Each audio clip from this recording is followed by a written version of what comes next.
Welcome to John Redmann, Power of Attorney, the show that aims to empower you through knowledge of the law. I'm attorney John Redmann.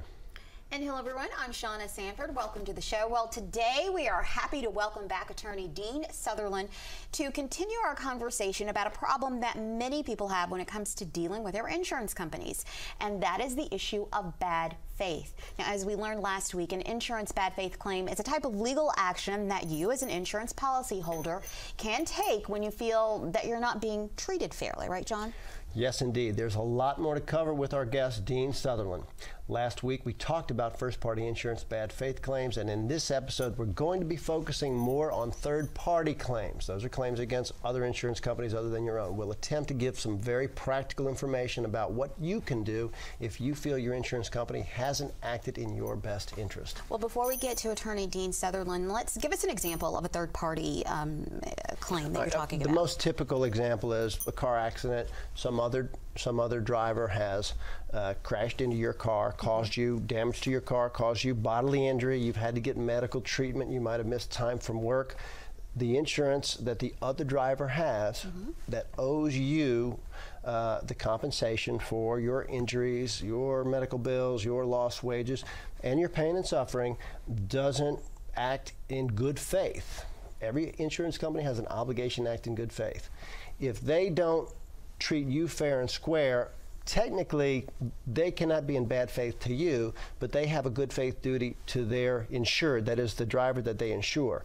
If they don't settle the claim for that insured and you get a judgment, meaning the injured person gets a lawyer and gets a judgment against that other driver, which is bigger than the value of that person's policy, and you get a judgment against that driver for more than the amount of the policy, then the person who got the judgment can go after that driver for the judgment beyond the insurance policy. So it sounds like, if I'm understanding this correctly, if the insurance company does not act in good faith toward the person who actually has the policy with that insurance company, it really does leave that policyholder exposed. Well, yeah, but in fairness, the third-party bad faith is really, if you, let's say you have a rear-end collision, and there's no argument that it's the other driver's fault. If you provide proof of the property damage to your own car, that insurance company does have a statutory or there's laws on the books that says that insurance company must pay you for that property damage unless they have a good excuse why they're not responsible for paying the property damage.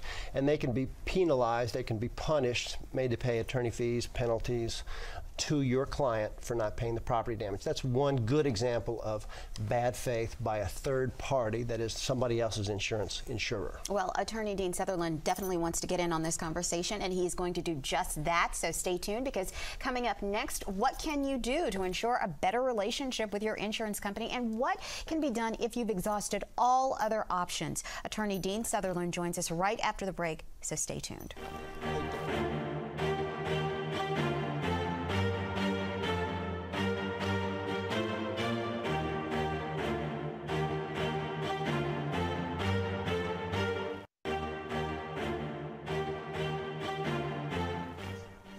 Hello, everybody, and welcome back to the show. Attorney Dean Sutherland is back on Power of Attorney to continue our conversation about the basics of dealing with what some say has become too common within the insurance industry, and that is companies acting in bad faith when it comes to policyholders. In addition to practicing law for nearly 4 decades, Dean has also taught at both Loyola and LSU law centers. He has also written and lectured extensively about today's topic, insurance bad faith. Dean, it's so great to have you on the program again. There's so much to cover when talking about this topic, and one thing that we want to reiterate to people is that there are laws, there are state laws, and there are federal laws that deal with this whole issue of bad faith. However, that term, that phrase, bad faith, is not something that you're going to see in the law, nor is it something that you're actually going to see in your policy with your insurance company. Is that correct? Yeah. So we call something that it's not.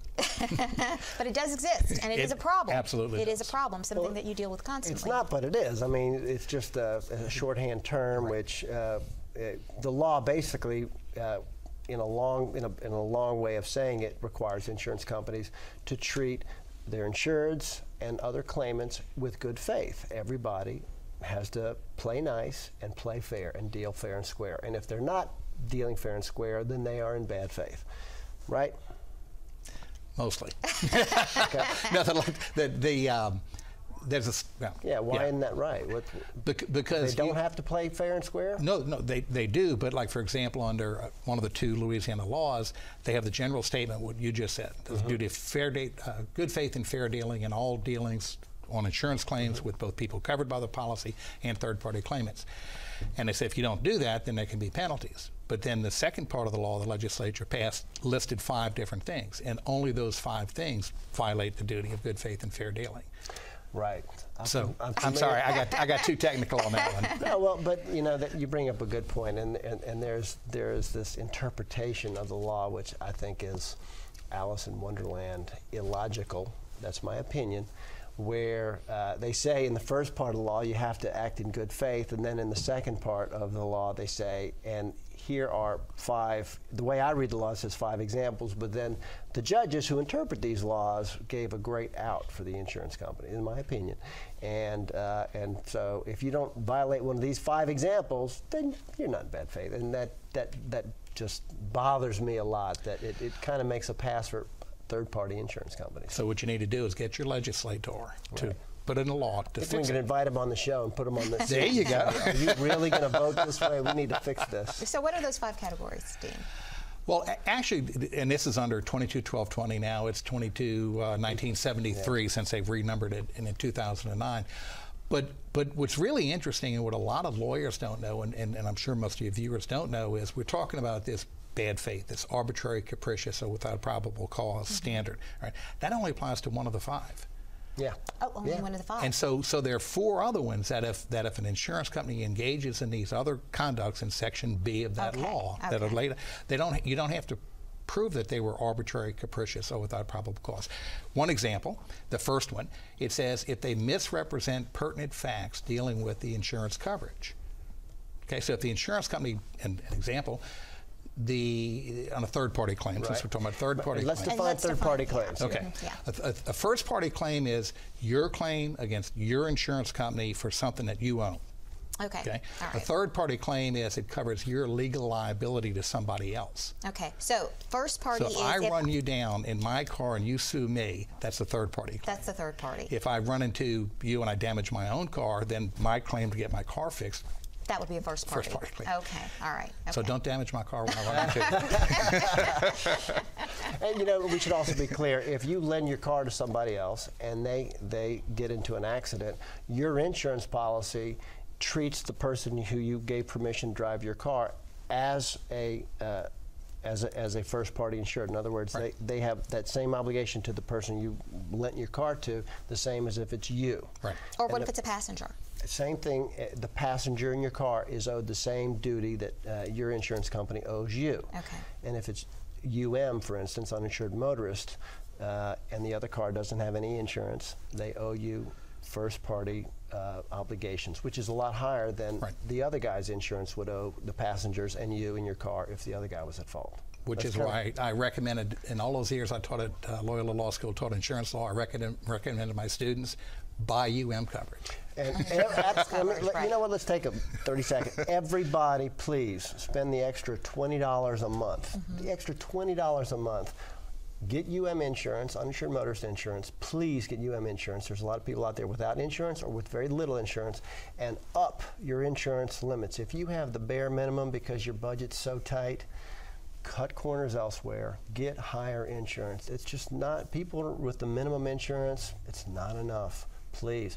Not because you're going to get sued, but because your precious cargo, your family members and friends in your car, you want to make sure they're protected. For medical bills, lost wages, if something bad happens, that is the best investment right there. It costs pennies to get increased limits, pennies on the dollar. It's a great investment to increase your insurance. You agree? Oh, absolutely. Okay. Right. Yeah, because you hear statistics that half of the drivers in the New Orleans metro area don't have insurance. Right. But what's misleading about that is, of the other 50% that do, the vast majority of them only have $15,000 worth of coverage. Peanuts. Which is not enough. So uninsured motorist coverage is coverage you buy that'll cover your damages as somebody else's fault. So it's like you're buying protection for yourself and your family for someone else who doesn't have insurance and doesn't have Put a enough. bright red sticky on your refrigerator today saying, get UM insurance, increase limits. All right, let's get back to the discussion. Yeah, I know. We sort of veered off there. Okay, but the misrepresentation of coverage. Okay, so if you're involved, or John's representing you, and you're involved in a case, and he contacts the insurance company and says, how much insurance does the driver who's at fault have? And if they lie to you, and they say, oh, it's only $15,000, and they really have $100,000, that's a misrepresentation of a pertinent fact dealing with coverage. That violates the statute. Doesn't matter why they did it, as long as they knowingly do it. Of course, I think if they speak, then they're knowingly doing it. But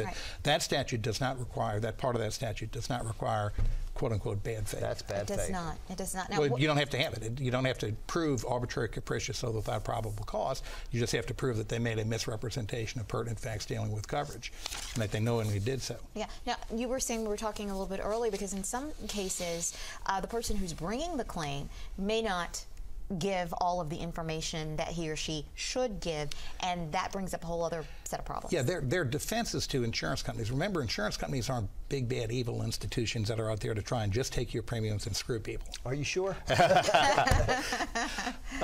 They spread risks so that we can all face the potential dangers in society without going under. If you're the one out of the 100,000 people that gets cancer and you have these huge medical bills, you want to have insurance that'll pay for your medical treatment and not at the full rate. So you spread the risk among a whole bunch of people with similar exposures, and that allows people to go on with their lives. So you can see that John and I are normally on opposite sides. Well, that's what we should make clear. Usually you all are on opposite sides of the table when it comes to at least in Louisiana, I think most lawyers, sure. we can be very respectful with one another and advocate.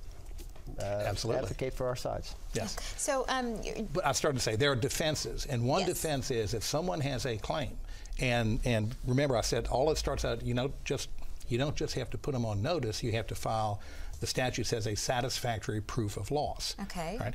And that includes telling them all of the things that John had suggested before on your homeowner's claim. But if you have a medical claim, if, for example, I have a medical claim against a third party, maybe even a first party claim, and I have had a prior medical condition and I'm asked about it and I don't tell the truth, that's a defense to the insurance company.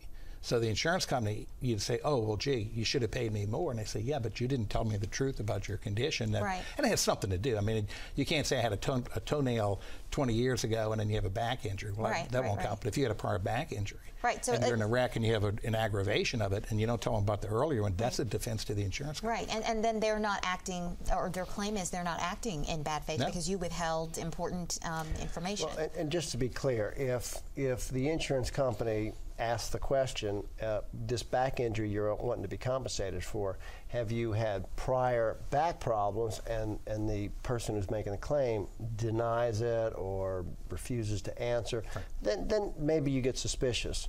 But if somebody has a back injury and says, yeah, I had a back injury 10 years ago, but I haven't needed medical treatment for it in 10 years, then you can evaluate it. But in general, just because you once had a back problem, you might have a more fragile back because you once had a back problem, and you're entitled to be compensated if you get a new back injury or an aggravation. Fair enough? No question about that. But we're talking about insurance. Moral of the bad story faith. is don't lie or mislead. Don't try and sweep anything under the carpet. Right. And you're entitled to be compensated if you're making a new injury or an aggravation to a pre-existing injury.